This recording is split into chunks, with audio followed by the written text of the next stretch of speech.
Waste Bengal के BJP president Sukanta Majumdar ने north Bengal को नॉर्थ ईस्ट से जोड़ने की डिमांड की है और इसके लिए एक प्रपोजल सौंप दिया गया है भारत के प्राइम मिनिस्टर को। लेकिन वेस्ट बंगाल को डिवाइड करने की मांग आखिर क्यों की जा रही है? सुकांता मजूमदार के अनुसार यदि नॉर्थ बंगाल नॉर्थ ईस्ट का पार्ट बन जाता है तो इस रीजन को सेंट्रल स्कीम से काफ़ी अच्छा बेनिफिट मिलेगा और डेवलपमेंट्स भी होगी।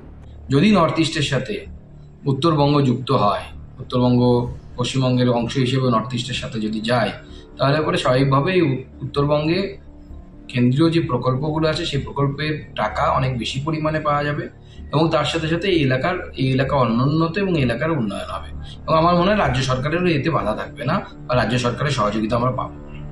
अपने प्रपोजल में उन्होंने नॉर्थ ईस्ट और नॉर्थ बंगाल के बीच की सिमिलैरिटीज़ को हाईलाइट किया है। दार्जिलिंग के एमपी राजू बिस्ता ने भी सुकांता मजूमदार के डिसीजन को सपोर्ट किया है।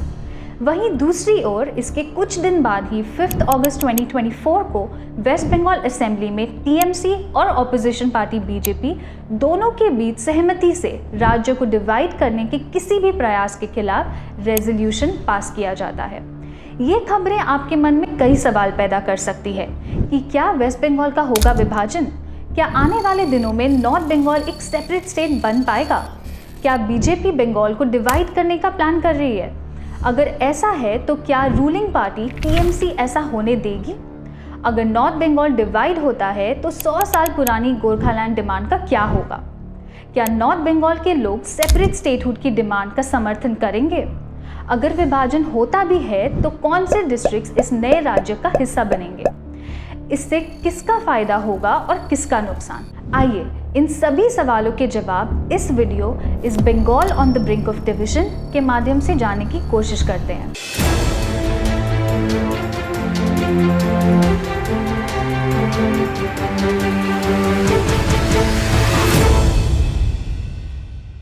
जैसे कि नाम से ही पता चल जाता है कि भारत के राज्य पश्चिम बंगाल के नॉर्दर्न पार्ट को नॉर्थ बंगाल कहा जाता है। पश्चिम बंगाल के इस हिस्से में 8 डिस्ट्रिक्ट्स हैं जिनमें शामिल है कूच बिहार, अलीपुरद्वार, जलपाईगुड़ी, कालिम्पोंग, दार्जिलिंग, उत्तर दिनाजपुर, दक्षिण दिनाजपुर और मालदा। वैसे देखा जाए तो नॉर्थ बंगाल बांग्लादेश के नॉर्थ वेस्टर्न पार्ट से अपना बॉर्डर शेयर करता है जिसमें 2 डिविजन्स हैं, राजशाही डिवीजन और रंगपुर डिवीजन। नॉर्थ बंगाल मुख्य रूप से 2 एडमिनिस्ट्रेटिव डिविजन्स में शामिल है। पहला है जलपाईगुड़ी डिवीजन जिसमें दार्जिलिंग, कालिम्पोंग, जलपाईगुड़ी, अलीपुरद्वार और कूच बिहार डिस्ट्रिक्ट शामिल है। दूसरा है मालदा डिवीजन जिसमें मालदा, उत्तर दिनाजपुर और दक्षिण दिनाजपुर डिस्ट्रिक्ट्स मौजूद है। हम आपको ये भी बता दें कि अगर नया स्टेट बनता है तो यही 8 डिस्ट्रिक्ट्स इनमें शामिल होंगे और 8 लोकसभा कॉन्स्टिट्यूएंसीज बनेंगे। 19 सितंबर को अलीपुरद्वार डिस्ट्रिक्ट के कालचिनी ब्लॉक में स्थित दलसिंहपारा गोरखा भवन में एक मीटिंग होती है जिसमें शामिल होते हैं 12 ऑर्गेनाइजेशंस। गोरखा जनमुक्ति मोर्चा के प्रेसिडेंट बिमल गुरुंग द्वारा आयोजित इस 3 घंटे की क्लोज डोर मीटिंग में वे नॉर्थ बंगाल के 7 डिस्ट्रिक्ट्स को लेकर एक अलग स्टेट डिमांड उठाने की बात करते हैं। कुछ इसी तरह की मीटिंग अगस्त में दार्जिलिंग के सिंगमारी में भी हो चुकी है जिसका जिक्र 22 सितंबर को मिलेनियम पोस्ट में पब्लिश एक रिपोर्ट में किया गया है। 25 नवंबर 2023 को खबर आई कि नॉर्थ बंगाल के डिफरेंट ऑर्गेनाइजेशंस जैसे कि गोरखास, राजवंशीज और ट्राइबल ग्रुप एक हो गए हैं ताकि पूरे नॉर्थ बंगाल के लिए सेपरेट स्टेटहुड की डिमांड की जा सके। जी हाँ, 2024 के लोकसभा इलेक्शंस के बस कुछ महीने पहले तमाम पॉलिटिकल पार्टीज जो कई सालों से कामतापुरी, राजवंशी और गोरखाओं के लिए सेपरेट स्टेट्स की डिमांड कर रहे थे, उन्होंने यूनाइटेड फ्रंट का गठन किया ताकि नॉर्थ बंगाल के 8 डिस्ट्रिक्ट्स के लिए एक सेपरेट स्टेट की डिमांड की जा सके। अगर इस फ्रंट की बात करें तो इनमें 9 ऑर्गेनाइजेशन शामिल है। Kamtapur progressive party, Gorkha Janmukti Morcha, Kamtapur people's party united, Joy Birsa Munda Ulgulan, SC/ST movement committee, progressive people's party, Akhil Bharatiya Rajbanshi Samaj, greater Cooch Behar people's association और भूमिपुत्र उन्नयन कमेटी। इनका एक साथ आना क्या सेपरेट स्टेट की डिमांड को आसान कर पाएगा? मीटिंग के दौरान गोरखा जनमुक्ति मोर्चा के कोऑर्डिनेटर दीपेंद्र निरौला कहते हैं कि नॉर्थ बंगाल रीजन ने पास्ट में 3 अलग अलग सेपरेट स्टेट्स की डिमांड देखी है। लेकिन अब ये सभी ऑर्गेनाइजेशंस एक हो गए हैं ताकि नॉर्थ बंगाल के तमाम 8 डिस्ट्रिक्ट्स को लेकर सेपरेट स्टेट की मांग की जा सके। पूरे नॉर्थ बंगाल रीजन की हिस्ट्री को देखा जाए तो this region has witnessed 3 different separatist movements. पहला है कामतापुरीज, जिन्हें कोच रांगबोगशे कहा जाता है। उनके द्वारा पहली बार 1995 में सेपरेट स्टेट कामतापुर का मुद्दा उठाया गया, जिसमें 7 नॉर्थ बंगाल के डिस्ट्रिक्ट्स, 4 असम डिस्ट्रिक्ट्स, बिहार के किशनगंज डिस्ट्रिक्ट और नेपाल के झापा डिस्ट्रिक्ट को शामिल करने की मांग हुई। असम के 4 डिस्ट्रिक्ट्स में कोकराझार, बोंगईगांव, धुबरी और गोलपाड़ा शामिल थे। ये डिमांड KLO यानी कामतापुर लिबरेशन ऑर्गेनाइजेशन द्वारा उठाया गया था, जो एक आर्म्ड मिलिटेंट ऑर्गेनाइजेशन था। 2000 के दशक में लीडरशिप क्राइसिस हुई, कई एजिटेटर्स अरेस्ट हुए और इसके साथ ये मूवमेंट भी ख़त्म हो गया। दूसरा, साल 1998 में GCPA यानी greater Cooch Behar people's association के जनरल सेक्रेटरी बंशी बदन बर्मन द्वारा ग्रेटर कूच बिहार मूवमेंट शुरू किया गया। GCPA ने नॉर्थ बंगाल के इन्हीं 7 डिस्ट्रिक्ट्स को लेकर नए स्टेट की डिमांड रखी, जिनमें असम के 3 डिस्ट्रिक्ट्स कोकराझार, बोंगईगांव और धुबरी को भी शामिल करने की मांग उठाई गई। इस मूवमेंट को भी सफलता नहीं मिली। तीसरा और सबसे लंबा एजिटेशन हुआ दार्जिलिंग हिल्स में, demand for separate state Gorkhaland. इस डिमांड को शुरू हुए 100 साल से अधिक हो चुके हैं। इस एजिटेशन की बात करें तो 1986 एजिटेशन अहम है, जो GNLF लीडर सुभाष घिसिंग के लीडरशिप में शुरू की गई थी।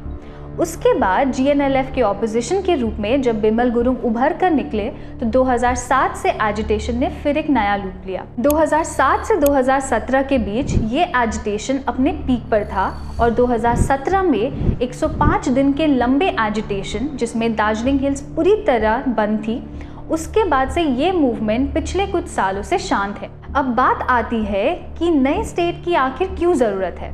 अगर बात करें गोरखालैंड, कामतापुरी या फिर कूच बिहार आंदोलन की, तो वो एक जातीय आंदोलन थी। वो कहीं ना कहीं एक कल्चरल आइडेंटिटी के लिए उठाई गई मांगे थीं। अब ज़रा इस रिपोर्ट को देखिए। 26 फरवरी 2024 को मिलेनियम पोस्ट में पब्लिश्ड इस रिपोर्ट की हेडलाइन बताती है कि सेपरेट नॉर्थ बंगाल के स्टेट को लेकर BJP MLAs द्वारा मीटिंग रखी गई और फिलहाल ही सुकांता मजूमदार ने भी एक प्रपोजल प्रधानमंत्री को सौंपा है, जिसका जिक्र हमने शुरू में ही किया था, जिसका समर्थन दार्जिलिंग MP राजू बिष्टा ने भी किया। तो क्या इसका मतलब भारतीय जनता पार्टी वेस्ट बंगाल के सेपरेशन का समर्थन करती है? तो इसका जवाब हाँ भी है और नहीं भी। नहीं इसलिए क्योंकि पिछले कई सालों में जितने भी सेपरेटिस्ट मूवमेंट हुए हैं उन्हें BJP ने सपोर्ट नहीं किया है, जैसे कि 100 साल पुराना गोरखालैंड की मांग। और हाँ इसलिए क्योंकि वेस्ट बंगाल में रूलिंग पार्टी BJP की राइवलरी TMC है, जिस वजह से यहाँ की डेवलपमेंट्स में भी एक प्रकार का असर रहता है और साथ ही सिक्योरिटी पर्पसेस के लिए नॉर्थ बंगाल काफ़ी इम्पॉर्टेंट रीजन है। तो यदि इस रीजन को सेंट्रल द्वारा कंट्रोल किया जाता है तो यहाँ डेवलपमेंट्स भी तेज़ी से हो सकती है। इस नज़रिए से देखें तो सेंट्रल गवर्नमेंट सेपरेट स्टेट का समर्थन कर सकती है। बंगाल डिवीजन को लेकर BJP का जो भी स्टैंड रहा हो या आने वाले दिनों में रहेगा, यहाँ पर ये नहीं नकारा जा सकता है कि जब से ये डिमांड शुरू हुआ है BJP का नाम इस डिमांड के साथ कहीं ना कहीं जुड़ा रहा है। एग्जाम्पल के तौर पर द वायर का 2021 में पब्लिश्ड इस आर्टिकल को देखिए। इसकी हेडलाइन कहती है BJP to divide Bengal with a question mark, और इससे ये भी साफ होता है कि north Bengal as a separate state की मांग कोई फिलहाल में शुरू की गई मांग नहीं है, बल्कि ये मुद्दा पिछले कई सालों से सुर्खियों में है। 2021 में जब नॉर्थ बंगाल को UT स्टेटस देने की बात चली तो इसे लेकर कोई खास समर्थन नहीं मिला, ऐसा इस रिपोर्ट से पता चलता है। गोरखा लीडर्स ने यूनियन टेरिटरी स्टेटस को कभी नहीं अपनाया और हमेशा गोरखालैंड के लिए ही मांग करते दिखाई दिए। अन्य कम्युनिटीज़ ने भी इस मांग का विरोध किया, लेकिन अब हालात बदल चुकी है। अब शायद सभी ऑर्गेनाइजेशंस को लगने लगा है कि अगर पूरा नॉर्थ बंगाल एक होता तो ही सेपरेशन संभव हो सकता है। लेकिन स्टेट की रूलिंग पार्टी हमेशा से ही सेपरेशन के खिलाफ रही है। जब भी बीजेपी का कोई लीडर सेपरेट स्टेट की मांग का समर्थन करता है, टीएमसी कहती है कि बीजेपी पश्चिम बंगाल को 2 टुकड़ों में बांटने की कोशिश कर रहा है। 2023 में भी वेस्ट बंगाल असेंबली में सेपरेट स्टेट का विरोध करते हुए एक रेजोल्यूशन पास किया गया था और इस बार भी वही चीज़ देखी गई। सुकांता मजूमदार के नॉर्थ बंगाल को नॉर्थ ईस्ट से जोड़ने की बात निकालने के कुछ दिनों बाद ही वेस्ट बंगाल असेंबली में एक सिमिलर रेजोल्यूशन पास किया गया है, जो पता चलता है इन रिपोर्ट से। ये है 2023 की रिपोर्ट और ये है 2024 की। इससे ये भी पता चलता है कि शायद आगे भी स्टेट की रूलिंग पार्टी टीएमसी सेपरेशन को कभी सपोर्ट नहीं करेगी, लेकिन इस रीजन के लोग आज भी सेंटर से अपनी मांगे पूरे करने के लिए गुजारिश कर रहे हैं। आपको क्या लगता है, क्या वेस्ट बंगाल डिवाइड होगा और क्या वेस्ट बंगाल को डिवाइड होना चाहिए? कमेंट में ज़रूर बताएं।